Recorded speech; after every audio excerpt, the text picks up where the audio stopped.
Hello there and welcome everyone to Forever Rugby on Forever Sports. My name is Wes and today we'll be looking at the preview for the third clash of round 3, which is between England and Chile. So the game will take place at Stade Pierre-Mauroy, which hosted its first Rugby World Cup match last round with France's 27-12 victory against Uruguay.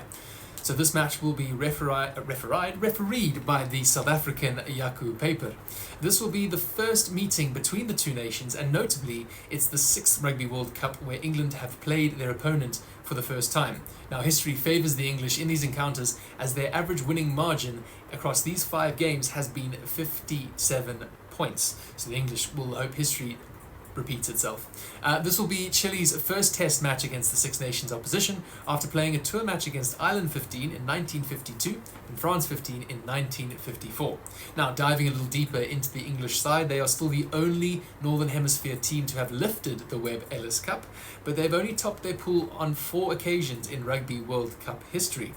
England did not concede a try in their last game for the first time at a Rugby World Cup since 2011 against Scotland, and they have kept their opposition tryless in consecutive games at the same tournament on 3 previous occasions. They remain unmoved in 6th on the Rugby World rankings after coming into this tournament ranked 8th.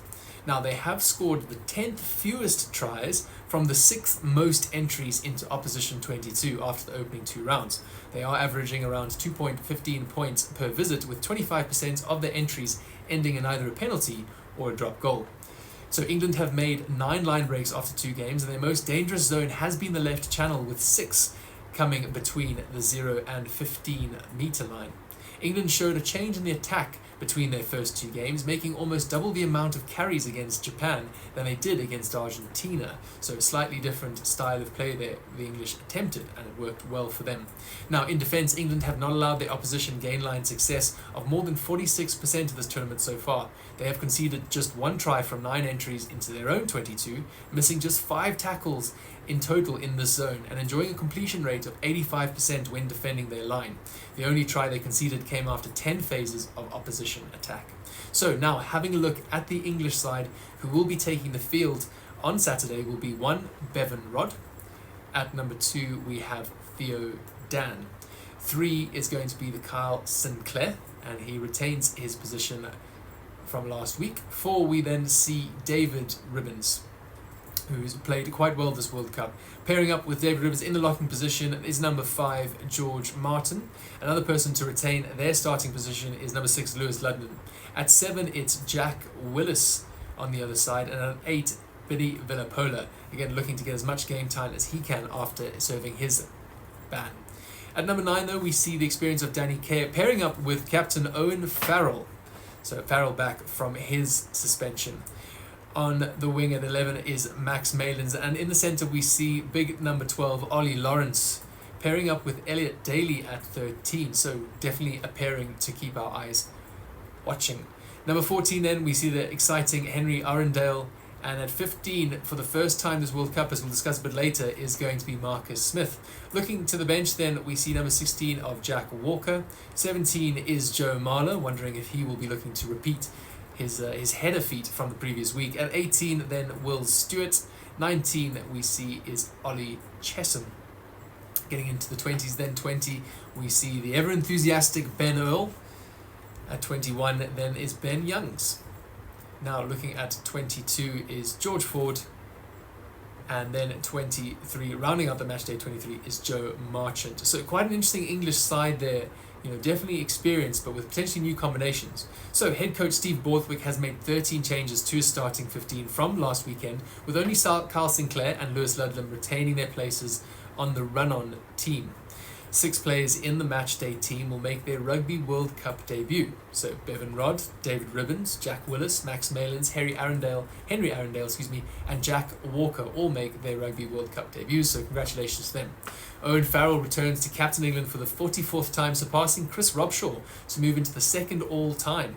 Only Will Carling has led England in more tests, and that's at 59. He will partner Danny Kerr in the halves for the first time since 2014, which was against South Africa at Twickenham. So Marcus Smith, as we mentioned earlier, will start his first Rugby World Cup match after playing 17 minutes off the bench across England's opening 2 games. He beat a team-high 5 defenders from just 4 line carries in 12-minute performance against Japan last week. This will be his first test at fullback after starting 19 games at fly-half.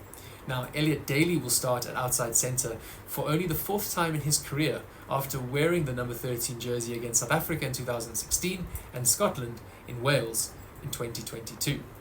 Ollie Lawrence was named the Premiership Player of the Season after scoring 5 tries in 12 appearances for Bath in the 2022-2023 season. This will be the first time he has partnered with Elliot Daly in the midfield for England.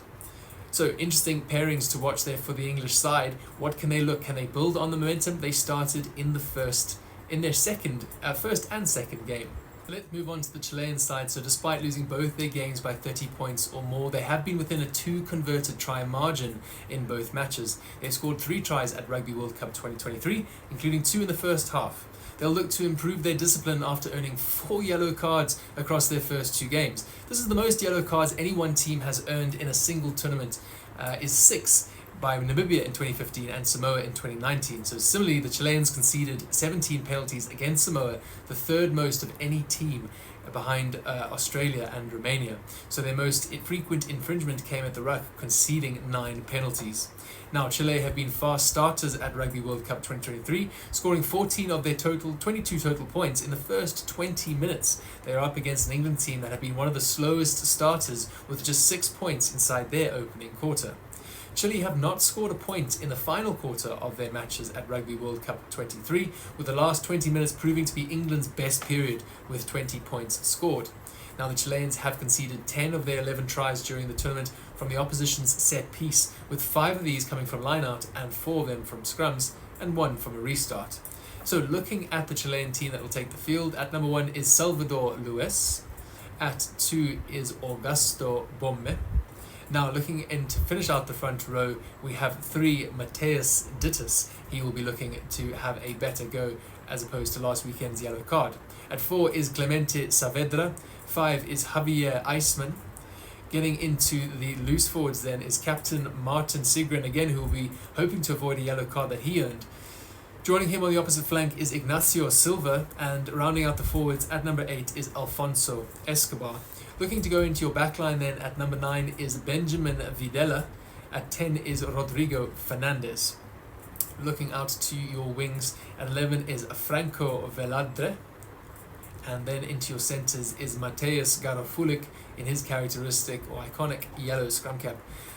Pairing up with him is Domingo Saavedra, and at 14 is Cristobal Game.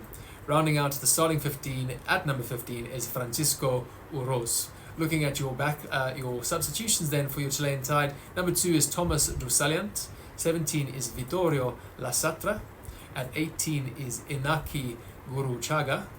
Looking to number 19 then is Pablo Huerta. Getting into the 20th position then is Thomas Orchard. At 21 is Raimundo Martinez. 22 then for the Chilean side will be Lucas Carvalho. And finally, the last member of matchday 23 is Inaki Ayarza. Now, head coach Pablo Lemoyne has made 9 changes to his starting 15 from their 43-10 loss to Samoa. Francisco Urozo will make his Rugby World Cup debut 8 years after making his test debut for Chile against Brazil in 2015.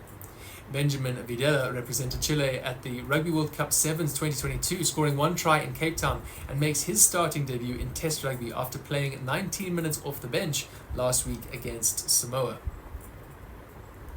Captain Martin Sigren, alongside Clemente Saavedra and Mateo Dittus, will be the only 3 forwards to start all 3 games for Chile at Rugby World Cup 2023. Martin has only missed out just 9 minutes of game time so far across the last 2 matches, so an absolute massive performance from the captain. Domingo Saavedra has made the most dominant tackles for Chile at Rugby World Cup 2023. Rodrigo Fernandez has played every minute of Rugby World Cup 2023 and has beaten a team-high 6 defenders from only 13 carries made. He has made 6 attacking kicks so far in the tournament, with 2 retained. Now, Clemente Saavedra has been their main target at line-out time, winning a team-high 11 of their own throw. So that is a brief look at the teams that will take the field on Saturday in the 3rd clash between these sides. Who's going to win? Let us know in those comments down below your thoughts, your scores predictions. Make sure you like the video as well as to subscribe to Forever Sports, guys. Really appreciate it. I'm looking forward to seeing you at the game.